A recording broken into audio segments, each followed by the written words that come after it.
When I show businesses my agentic blog post generator, the number one question I get asked is how do you make sure the content doesn't read like AI? How do you make sure it passes those AI detection tools? How do you make sure that this is actually going to work in terms of automating work that a real writer would do? So today, I'm going to show you the Claude Cowork skill that I built specifically for long form content, marketing content, and that very specific niche that needs to read like a person wrote it to be able to convert at a high level. Let's dive into it.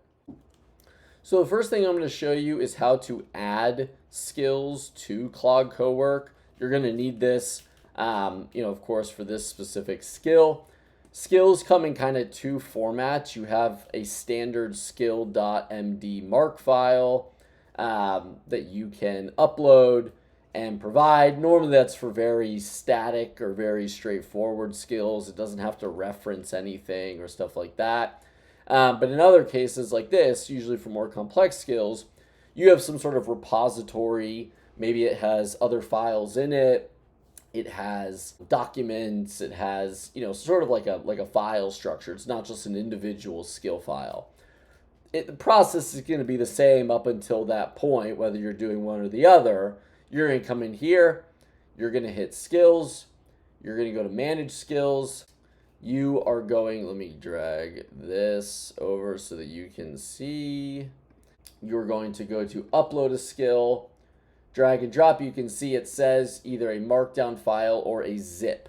So if you have a repository like we do, you're just going to zip the whole thing up. You are going to click on it. You're going to hit open. It's going to do some stuff here in a second. And now you have added it. You can see it in here. And then based on however you have actually structured that skill to run, whether it's a command or whatnot, you're going to be able to use it from there. So this part's pretty straightforward. Now I'd be able to use it in what I'm actually working on here. Now I want to show you the actual skill, walk through how it works, what it uses, everything like that. I'm going to share this link down below so that you can use it, change it, adjust it, whatever you kind of want to do to be able to do this humanizer process on the content that you generate. So this is the repository here for our Claude Humanizer skill. As I mentioned, this is a puzzle piece in our larger agentic framework that is used for generating blog posts, either for us or for our customers. This is used, when we talk about the full process in terms of focusing on generating that long form content in the most readable and conversion heavy way, so that you can take the output that a single content writer would have and maybe 5x it or something like that and just produce more of this content. I have other skills that focus on the research and the competitor analysis, everything like that, but this of course focuses just on that agentic process of generating the long form content. So when you come in here, fairly straightforward. This is going to tell you how to install the skill. Maybe if you were using it in Claude Code instead of Cowork or something like that, you could use it a little bit different. There's instructions for the Claude Code, for manually doing it, how to use it, an overview of how it works, everything like that. There are a number of patterns at a high level that it sort of sees and then detects and stuff like that. We're going to go deeper into that when we look at the actual files. But this is just sort of some high level about where it focuses on and things like that. You could always take these, change it for your specific content, your specific style of writing, things like that. It's based on a couple of different sources that have been built. Things like Wikipedia's AI Signs of Writing and stuff like that. To sort of understand what generally does AI do that reads like AI that normal people don't write like, right? You'll see things like inflating content, using promotional language instead of, just being more direct.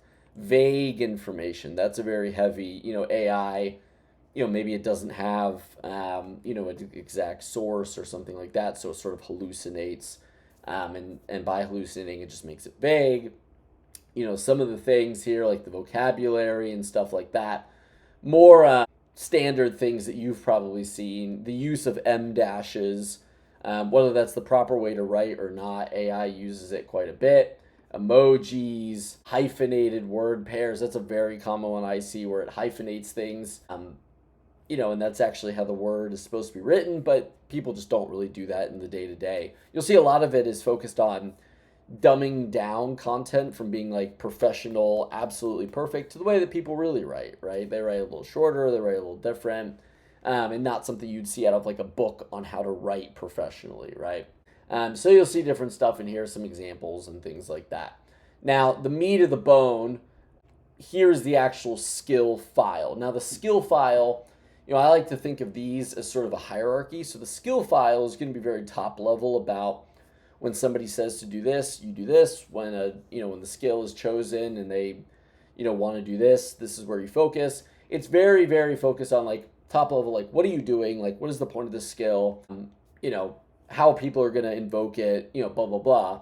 And then it sort of says like, here is some references to dive deeper on specific topics, right?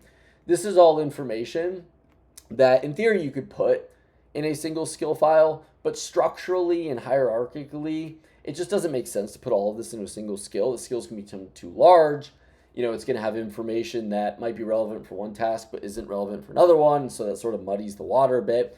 This is very similar to like general prompting, right? Like when you build high quality prompts, you don't want to stuff everything in there so that every single time something runs, whether it's different or not, all of the context is used, right? You want to sort of structure things. You want to, have a hierarchy. You want to be able to dynamically pull information. So this is just sort of a very high level, like, here's how this skill works. Here's what you do. And then here's how to use the other things in this repository to do these actual processes. So when we go into references, this is really where the meat of the bone is. Everything else that's in this repository is very focused on like scripts to run things, scripts to build things, stuff like that. This is where a lot of the work is done. This is where if you were taking this skill and you wanted to like redo it or improve it or change or whatever, 99% of your work is going to be done here. When I'm updating this skill, pretty much everything I do is in here. So we have detection. This is how to detect content, right? The goal of this skill is we detect and then we humanize, right? So the first place you want to start is the detection, right? Signs of human writing, false positives, right? How do you sort of read something and go from there? Now, in the original skill, this was a big part of it, was the detection. I've taken it and created a new file, which we'll see, that has like examples. I just think that allows the model to think a little bit more about like, hey, in these examples of before and after, like what are the actual concepts that, lead to it no longer being AI written, right? So these are going to be a little bit more structurally at the top level, very, focused on, like I said, marketing, copy, long form copy, things like that. You'll see things like, including real social proof. Right, title, case heading, right? Stuff that is focused on blogs, focused on case studies, long form content, things like that. Pretty straightforward here for the detection side. The next one, as I mentioned, is kind of an ongoing thing in this actual skill, is the examples, right? So I just take examples of the before and after, and I just plug it in, right? I just plug these in, mostly very like consistently problematic examples. I'll pick different blogs, different niches, whatever, but this is something you can add to over and over, or you can even have in the blog generation content, or the agentic system. You could have a final step that adds to this examples list automatically, right? Like you could have a skill in the agentic generation that says, hey, any of these changes that you made, add these to this file. And you could restructure this, however you want. Instead of sort of this format of like what it originally was and then what it became, you could do that and then also put like reasoning and stuff like that. It's just a markdown file, right? Like you can change this as much as you want. But that's the way I like to do it. My content is very like, domain specific. So all of these kind of like fit with me.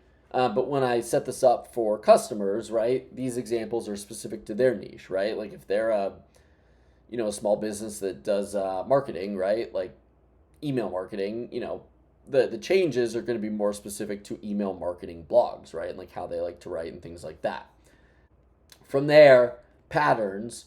So this is going to kind of help the system understand, the pattern. This is similar to the examples, but it's more focused on like what the issue is instead of just an example before and after.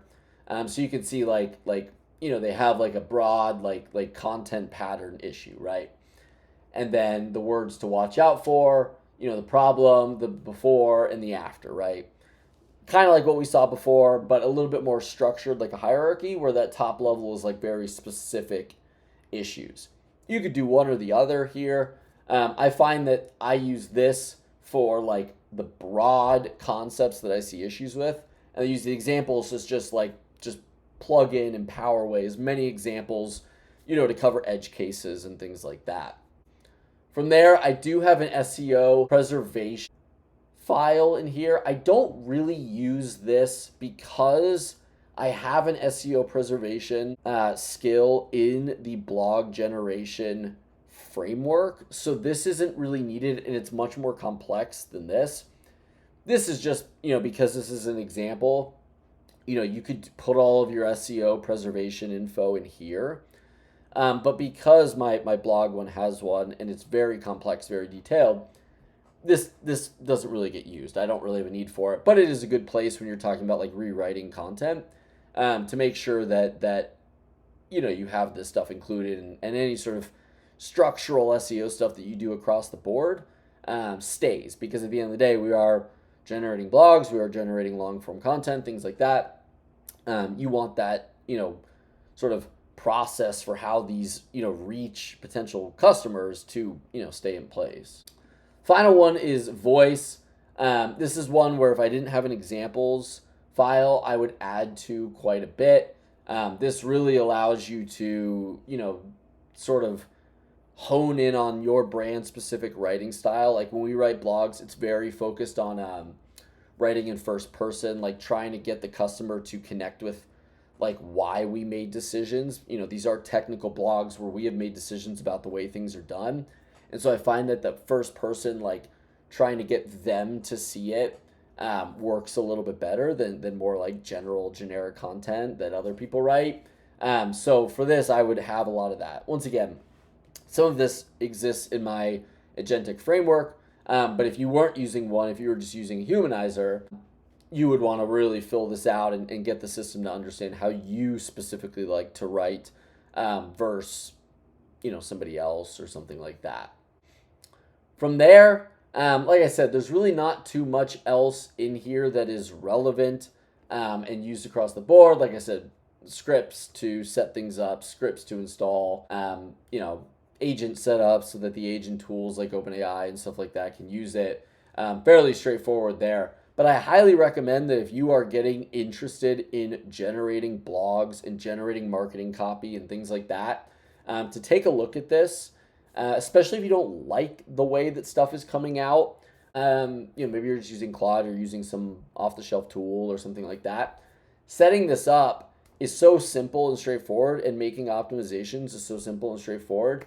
You can just tack it on to a final step before the blog goes live, and be able to run this through and fix up, clean up anything that you have there. Or it'll just give you suggestions. You can run this in a way that just gives suggestions, instead of making the actual changes, just so you have one final pass before the stuff goes live. Because what you really don't want to do is spend all this time and money generating these blogs, and then they don't rank or they don't convert because it's just a very high, AI content amount. So I will put this down below. If you're interested in using it, grab it, fork it, do whatever you want. If you're interested in learning more about the blog generation framework, I made a video before on marketing skills and marketing agents that I use. But if you're even more interested in learning about it, feel free to reach out. Would love to walk you through how it works, what it's done for us, what it's done for our customers. the exact businesses that are using this, and everything like that, just feel free to reach out. There's a link down below to our website. Hope to see you again.